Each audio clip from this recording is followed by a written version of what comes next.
आज मैं आप लोगों के लिए एक्सप्लेन करने वाला हूँ सोलो स्टार की न्यू एपिसोड को। इस एपिसोड की स्टार्टिंग भी बिल्कुल उसी सीन से होती है जब इसका पहला एपिसोड खत्म हुआ था। इस एपिसोड की स्टार्टिंग में हम गोल्डन हॉर्न क्लैन के बैटल अरेना का सीन देखते हैं जहाँ पर सभी लोग इकट्ठे हो चुके थे लो फेंग और बाइसेंग की फाइट देखने के लिए। बाइसेंग इस बैटल में अपने गोल्डन हॉर्न क्लैन की इज्जत दांव पर लगाने के लिए तैयार था। जब अरेना को पूरा सील कर दिया गया तो डेलन और बाकी लोगों का मानना था कि एक सीक्रेट टेक्निक का यूज किया जाएगा। ये इसलिए भी था क्योंकि बाइसेंग भी यही वेपन्स यूज कर रहा था तो लो फेंग के पास था। जानसन बिन को लो फेंग को गौर से देखते हुए दिखा गया तो ऑडियंस और भी ज्यादा एक्साइटेड हो गई। बिना और देर किए उन दोनों के बीच बैटल शुरू हो गई। बैटल तुरंत ही स्टार्ट हो गया। दोनों बाइसेंग और लो फेंग ने शेनविन की 6 टेक्निक का यूज किया, लेकिन चाहे दोनों एक ही टेक्निक यूज कर रहे थे, ये साफ दिख रहा था कि लो फेंग के हाथ बाइसेंग से ज्यादा वीक था। लो फेंग ने तुरंत समझ गया कि बाइसेंग की स्कोरमैनशिप उससे कहीं ज्यादा सुपरियर हुई, इसलिए उसने एक ओपिनियन ढूंढना स्टार्ट किया। लेकिन बाइसेंग सिर्फ खड़ा नहीं रहा, उसने तुरंत फास्ट मूवमेंट के साथ लो फेंग पर अटैक कर दिया। अच्छी बात ये रही कि लो फेंग ने एक बाग पर नोटिस कर लिया और बिना देरी किए उसने वही टेक्निक एक बार फिर से काउंटर के लिए यूज की। फिर से बाइसेंग ने लो फेंग पर जबरदस्त प्रेशर डाल दिया। एक्सपेक्टेड था क्योंकि उनकी स्ट्रेंथ क्लियरली सुपरियर थी। इतना ही नहीं, लो फेंग का वेपन्स भी क्रैक होना स्टार्ट हो गया था। ये देखकर बाइसेंग ने लो फेंग की एबिलिटी को अंडर एस्टिमेट करना शुरू कर दिया।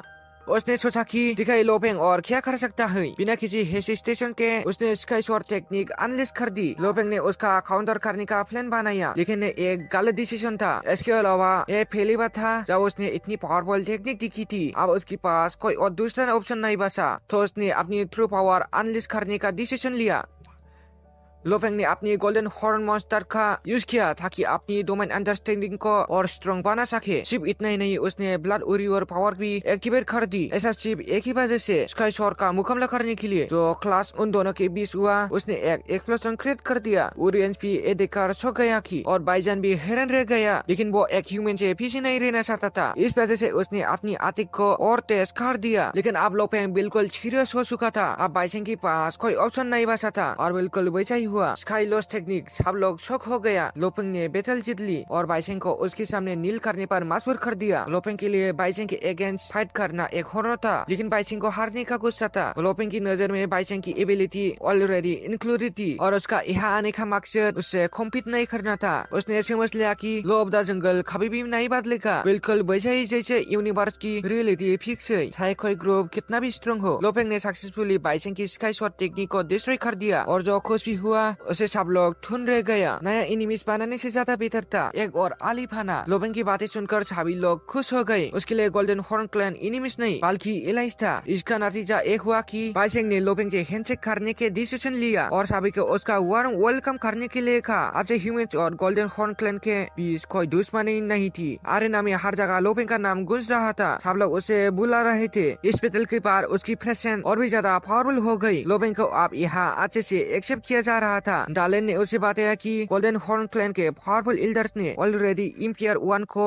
रिपोर्ट कर दिया है। जैसे ये मैटर सेटल हो जाएगा, एल्डर उसे लॉर्ड 1 से मिलाने के लिए ले जाएंगे। उनका जर्नी कंटिन्यू रहा और इस बार लो फेंग और उसका कंपेनियन स्टार मॉन्स्टर के लोकेशन की तरफ जा रहे थे। अचानक एक फालतू रोड सुनाई दी जो लो फेंग और उसका साथियों को ऑलमोस्ट नॉकबैक करने वाली थी। ऐसा साउंड इतनी इंटेंस थी कि आसपास सभी लोगों ने इसे सुन लिया। बाइसेंग ने था उन्हें बताया कि कुछ टाइम पहले ये स्टार मॉन्स्टर और भी ज्यादा एग्रेसिव हो चुका था। बाइसेंग ने तुरंत लो फेंग को वार्न किया कि जैसे वो मॉन्स्टर के अटैक रेंज में इंटर करेगा उसकी लाइफ एक्सट्रीम डेंजर में आ सकती है। लेकिन लो फेंग ने बाइसेंग को रिश्योर किया एक एक करके उनकी उसकी सेफ्टी की कोई रेस्पॉन्सिबिलिटी नहीं है। लो फेंग सब कुछ फेस करने के लिए रेडी था। एक एक कर वो आगे बढ़ा और अपनी कंपेनियंस को फारवेल कह दिया। सिर्फ लो फेंग ही था तो स्टार मॉन्स्टर का सामना करेगा। स्लोरी बात छुरीली सीन में मॉन्स्टर का एक टेरिफाइंग फिंगर रिवील होने लगा। करीब से देखने पर उस मॉन्स्टर की बहुत ज्यादा ओवरवेलमिंग थी। छोबाइगो से सेंस से बंधा हुआ था, वरना लो फेंग अब तक मार चुका होता। फिर भी वो क्रीचर निकल रही, इसमें प्रेशर को सब महसूस कर सकता था। लो फेंग के लिए ये मॉन्स्टर एंडिंग रेल तक पहुंच चुका था, यह शायद इमोर्टल लेवल तक भी। लेकिन उसे सबसे ज्यादा सरप्राइज तब हुआ जब वो मॉन्स्टर बोलने लगा और उसे आगे बढ़ने की वार्निंग दी। अगली बार उसने टाइम डोमेन अनलेस कर दिया, इसे पूरी अरेना में सब कुछ फ्रीज हो गया। लो फेंग ने कभी उम्मीद नहीं की थी कि वो मॉन्स्टर इतनी पावरफुल सीक्रेट टेक्निक रखता होगा। बावा निंग को लगा कि ये लांग की जिंदगी का अंत है, क्योंकि वो राना अंडिंग नहीं था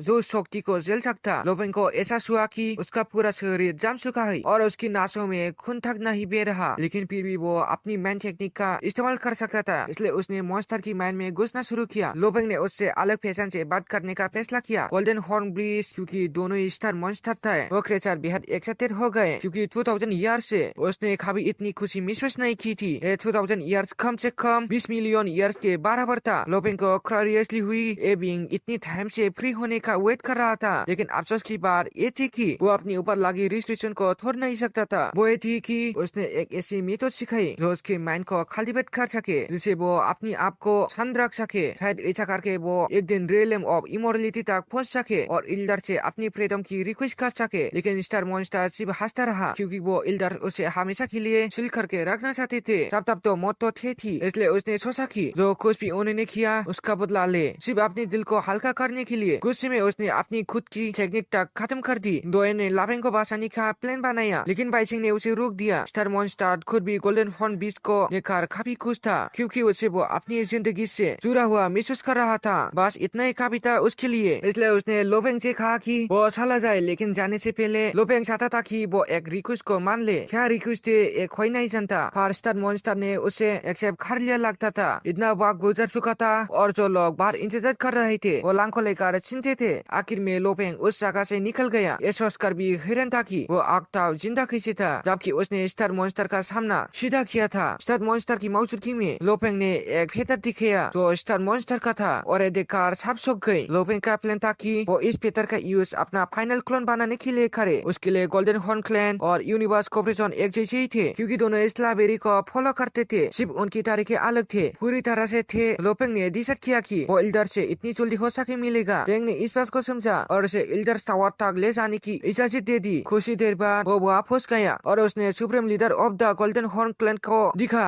ऐसा दोनों क्लैन के फ्यूचर का सीधा जिम्मेदार था। लोपेंग को यकीन नहीं था कि वो इसके साथ एक नया एग्रीमेंट तय कर सकता है। लीडर ने पहले वो प्रपोजल देख लिया था जो लोपेंग ने दिया था। गोल्डन हॉर्न क्लैन को इस एग्रीमेंट से ज्यादा फायदा मिलता, लेकिन लीडर अभी हेसिस्टेंट था। क्या ह्यूमैनिटी सच में इस डील को निभा सकती है? ये तो था कि कॉर्पोरेशन अपनी उन मेंबर्स की इन्वेस्टिगेशन शुरू कर दी गई जो प्रोटेस्ट में शामिल थे। अगर ऐसा होता तो लोपेंग एक स्पेशल इनबॉय होने के नाते क्या करता। लोपेंग ने वादा किया कि वो उनका अच्छा ध्यान रखेगा और ये भी एश्योर किया कि गोल्डन हॉर्न क्लैन कभी भी ह्यूमैनिटी का एनिमी नहीं बनेगा। चाहे फ्यूचर में जो भी हो, लोपेंग को उसकी पूरी जिम्मेदारी लेगा। लेकिन क्लैन लीडर अभी उस पे विश्वास नहीं कर रहा था। उसकी बातें सिर्फ मीठी मीठी बातें लग रही थी खाली परे। लोपेंग ने सिचुएशन पलट दी जब उसने डिस्ट्रॉयर 20 का जिक्र किया जो उनके बारबल एग्रीमेंट का हिस्सा था। उसे पता था कि पिछले 2000 ईयर से मॉन्स्टर उसने बाहर निकालने की कोशिश की थी, पर कभी सफल नहीं हुआ। लोपेंग उस पर पूरा शक नहीं कर रहा था, लेकिन उस क्रिएचर को फ्रीडम देना एक ऐसी चीज थी जिससे सभी डरते थे। उनकी बातें सुनकर लीडर जोर से हंस पड़ा। उसे लोपेंग का सीधा साधा तरीका पसंद आया। लीडर को यह समझ आ रहा था कि कॉर्पोरेशन के डिमांड सच में अनफेयर थी, लेकिन फिर भी गोल्डन हॉर्न क्लैन का ह्यूमैनिटी कभी सच से दुश्मन नहीं रहे थे। पर ओवरऑल सिचुएशन अभी वैसे की तैसी थी।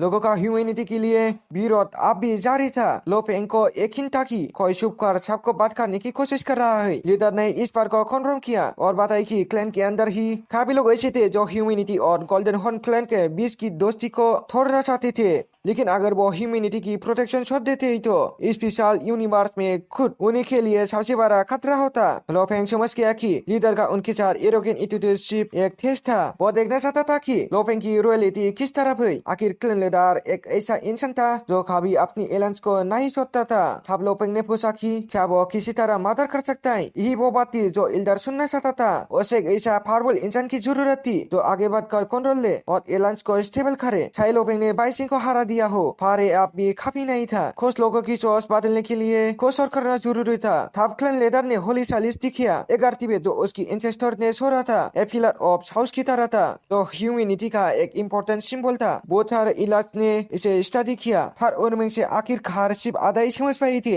अगर लोपेंग इसके सीक्रेट को पूरी तरह से डिक्रिप्ट कर सके और ह्यूमैनिटी की एक्स्ट्रा ऑर्डिनरी पोटेंशियल को प्रूव करे तो वो मासिक सपोर्ट जीत सकता था और उन लोगों को मजबूर कर सकता था तो जो लोग ह्यूमंस को पसंद नहीं करते थे उनके पास उसे एक्नॉलेज करने के अलावा कोई चॉइस नहीं थी। लोपेंग समझ गया और उसकी बार उसे होली सोलिस के पास ले जाया गया। यह जगह सिर्फ उसके लिए खुली थी और कोई भी अंदर नहीं जा सकता था। अचानक पापा यहाँ आया और बताया कि टावर ऑफ स्कार आर्सिमेन बिल्कुल होली सिटी की सेंटर में था। गोल्डन हॉर्न क्लैन यहाँ इतनी अच्छे से सिर्फ इस जगह के साथ अपनी नेचुरल अपनी की वजह से जी रहा था। यह जो नॉलेज फ्रेशअप की गई थी वो अनमोल थी। लोपेंग पहले से जानता था कि ये बारी अचीवमेंट किसने बनाई थे। उसने तय कर लिया था कि वो यहाँ की हिडन टेक्निक्स को एक साथ मार्च करेगा। चाहे समझना मुश्किल हो लेकिन उसका सबसे जरूरी काम होली सारिस को पूरा समझना था। जैसे उसने उसका सामना किया लोपेंग को महसूस हुआ जैसे वो एक टेरिफाइंग डिमोनिक एंटिटी के सामने खड़ा हो जिसका पावर इनफिनिट लग रहा था। ये बिल्कुल अलग था उस टाइम से जब उसने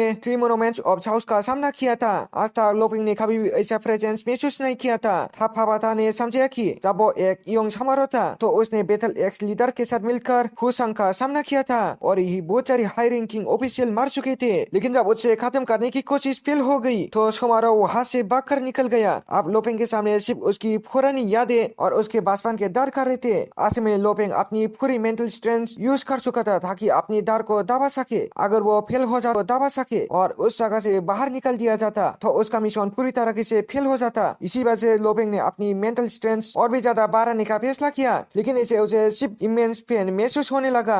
फिर भी लोपेंग ने खुद को कलम रखने की कोशिश की क्योंकि वो समझ गया था कि शिमारू ने ये अचीवमेंट फ्यूचर जेनरेशन को डेंजर के लिए कम करने के लिए बनाई थी। लोपेंग को इन थॉट से डरने की कोई जरूरत नहीं थी बल्कि उसने इन्हें एक्सेप्ट करने का फैसला किया। इसके अलावा उसने इन्हें पावर ऑफ लॉस के साथ मिलाकर धीरे धीरे ब्रेक थ्रू करने की सोची। आखिर में लोपेंग ने अपना कंप्यूटर वापस पा लिया। उस मूवमेंट में उसने यूनिवर्स के ओरिजिन देखे, एक इतनी बड़ी एग्जिस्टेंस जो इतनी वास्ट थी कि उसने महसूस किया जिसमें पूरा इमर्स हो गया हो। अफसोस की बात यही की जब सब कुछ मजेदार हो रहा था तो तभी ये एपिसोड यही पर ही खत्म हो जाता है। तो दोस्तों तुम लोग कमेंट करके बताओ कि एक्सप्लेनेशन कैसा लगा है और अगर तुम लोग हमारे साथ बातचीत करना चाहता है तो व्हाट्सएप ग्रुप में आ जाना। वहाँ पर हम सभी लोग बात करती है एक दूसरे से, तो तुम लोग भी आ जाना हमारे साथ बातें करना और सभी से बातें करना। दोस्तों हम ना काफी सारी ऐसे सीरीज लाएंगे इसलिए आप लोग जो सीरीज देखना चाहता है कमेंट करके बताना। और दोस्तों हम ना इस चैनल पर एक सीरीज लाने वाला है जिसको ना किसी भी यूट्यूबर ने एक्सप्लेन नहीं किया है। एक्सप्लेन तो किया था उन लोगों ने 1-2 एपिसोड को, लेकिन उन लोगों ने कंटिन्यू नहीं किया है और वो दंगवा अभी भी कंटिन्यू चल रहा है और उसका सीजन भी चल रहा है कंटिन्यू। तो अगर तुम लोगों ने चैनल को भी सब्सक्राइब करके नहीं रखा है तो सब्सक्राइब कर देना और वीडियो को भी एक लाइक जरूर से कर देना। Thanks for watching.